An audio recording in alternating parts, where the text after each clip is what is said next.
going, everybody? Back here tonight to restart our show. Patriots obviously coming off of a big loss last week down in Baltimore. Again, busy week last week, wasn't able to get to the show. Back here tonight. I always enjoy the bye week. Bye week's a time to, look around the league, show everyone, and let's see what everyone's got. And my big takeaway from yesterday's action in the NFL, I have a few takeaways, I'll get to all of them here tonight. First and foremost is this: the Kansas City Chiefs are going nowhere. They are too reliant on Patrick Mahomes, and Mahomes was brilliant in his return from his injury. In today's NFL, as much as defense may be devalued, you can't have a defense. You cannot give up 35 points to Ryan Tannehill and the Tennessee Titans. The Chiefs are going nowhere. The Chiefs will not make the AFC Championship game. And now they're in a dogfight for their division with the Raiders. The Raiders are right on their heels now. So that's my biggest takeaway. Mahomes is brilliant. Mahomes is great. I think Colin Cowherd of Fox Sports 1 made a perfect analogy earlier today. The Chiefs are set up for him to win MVPs. They're not set up for him to win championships. That defense is just too flawed. They don't run the ball. Andy Reid, once again, late in the game yesterday, mismanages timeouts and mismanaged the clock, as he's done every year since he's come into the NFL in over 20 years, and he still hasn't learned how to manage the clock. And I think it's kind of a shame that, you can't, but I'm sorry. I'm calling it like I see it. The Chiefs are going nowhere. And, which is unfortunate given the quarterback they have. They don't have a good, you can get by in today's NFL with a middle-of-the-pack defense. You can't be horrible. And that team, on a weekly basis, is getting gashed on the ground and in the air. Week after week. You had a glaring need this offseason. Your defense clearly was not good enough last year. And then they didn't do anything to address it. It's just, that is not right by the Chiefs and their ownership and their GM. They need to improve the defense. This is not their year. They will be out by divisional weekend. Because in my opinion, they're not going to get a first round bye. And they're going to have to play a wild card weekend. They'll probably win, whether they are the winner of the division or the wild card team if Oakland catches and passes them. And then they'll have to go to either Baltimore or Foxborough, and both of those teams have tremendous defenses, and I don't see them beating either team in their building. So I am here today to announce the postmortem of the 2019 Kansas City Chiefs. They're done. Also, a big takeaway from the league yesterday is, how does Jason Garrett still have a job? I mean, I don't know. A lot of you probably had gone to bed by this point last night. Cowboys-Vikings, Dak Prescott having an unbelievable game. Probably the best game I've ever seen Dak play. Late in the game, Vikings up 4. The Cowboys get pinned down on a great punt by the Vikings at their own 6-yard line, and Dak takes them to the Viking 11, shredding the Vikings defense. Jason Garrett calls for 3 straight running plays. In a game where Ezekiel Elliott was not doing anything. And they put him in 4th down. Which, frankly, I think is a fireable offense. Because they need to win that division. There's no way around that. That division has to be won to get in the playoffs between them and the Eagles. I don't see either of those teams getting a wild card spot in the NFC.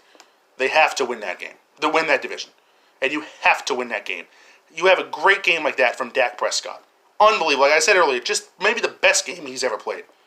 And you take the ball out of his hands to give it to your running back, who, I'm going to be honest with you folks, I think he's already lost a step. He does not look like, at any point this year, Ezekiel Elliott, to me, has not looked the same as he did in any of the previous 3 years. Just being honest.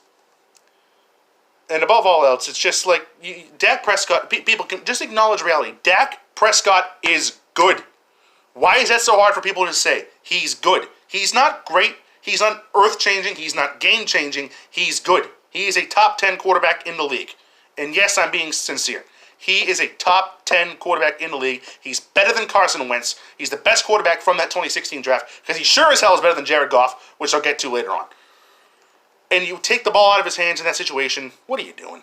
Trust your quarterback, who's having a great game, having a great season, to make the proper plays. Another big takeaway yesterday is the 2 New York teams have their quarterbacks. Sam Darnold and Daniel Jones are talented. Sam Darnold and Daniel Jones will be very good quarterbacks in this league in due time. Those teams need to get them away from Adam Gase and Pat Shurmur as fast as humanly possible, because they will ruin them. They will ruin them. Mark my words. They have the wrong coaches there in both New York teams. That explanation yesterday from Pat Shurmur of why Saquon Barkley was still in the game, despite the fact he was banged up, is inexplicable. And Adam Gase is just not the guy. Mr. Crazy Eyes is just not the guy. That's another big takeaway. The New York teams have their quarterbacks. They don't have their coaches. They need to get them the hell away from those coaches as soon as possible, or those quarterbacks will be ruined. And as I mentioned earlier, I don't mean to puff out my chest on this one, but I feel like this is one of my biggest victories ever.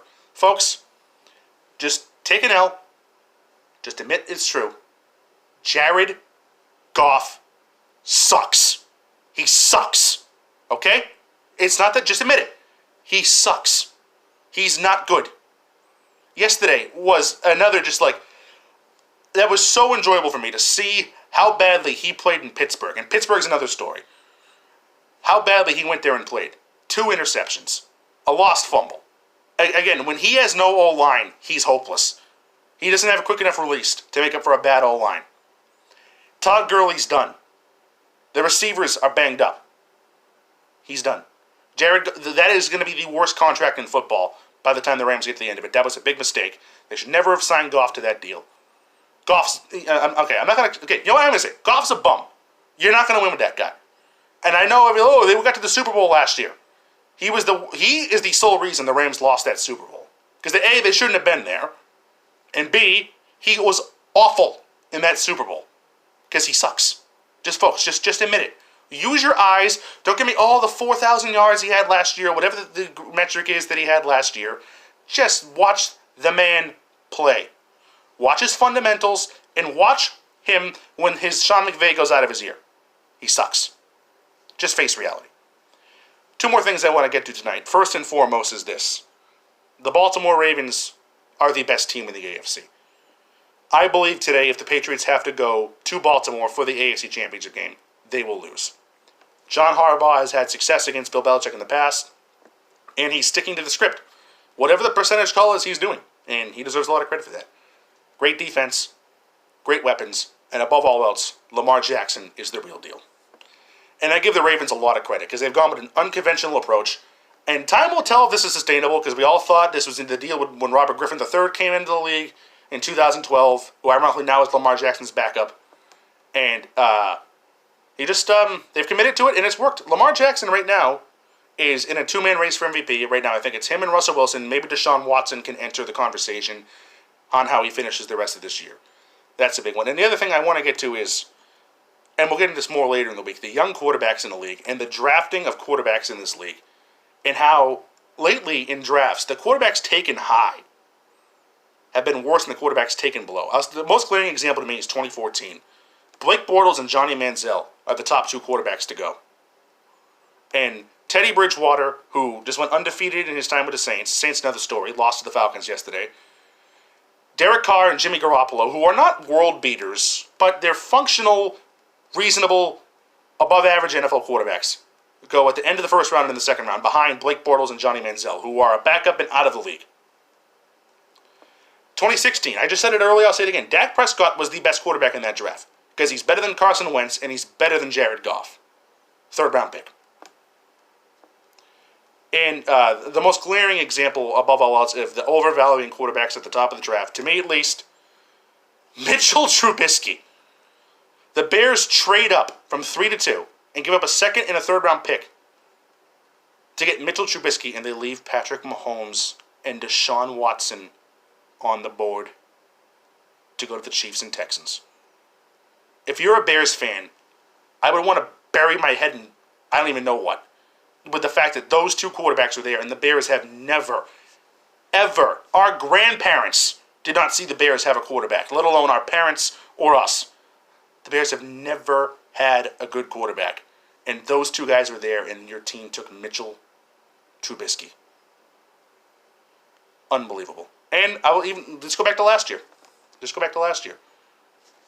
Baker Mayfield, Sam Darnold, who I still believe in those 2. They've both regressed this year, but I believe there's still potential there. Josh Rosen and Josh Allen suck. They're done as far as I'm concerned. Lamar Jackson goes 32nd overall to the Ravens. Right now, he looks like the best quarterback in that draft. So there's a GM and scouting problem in the league. Thank you for joining me tonight. Again, just back here tonight to do a brief show to recap what I took away from the bye week. Patriots, Eagles coming up this week. I will preview that show on Friday. Thank you for joining me tonight. See you Friday.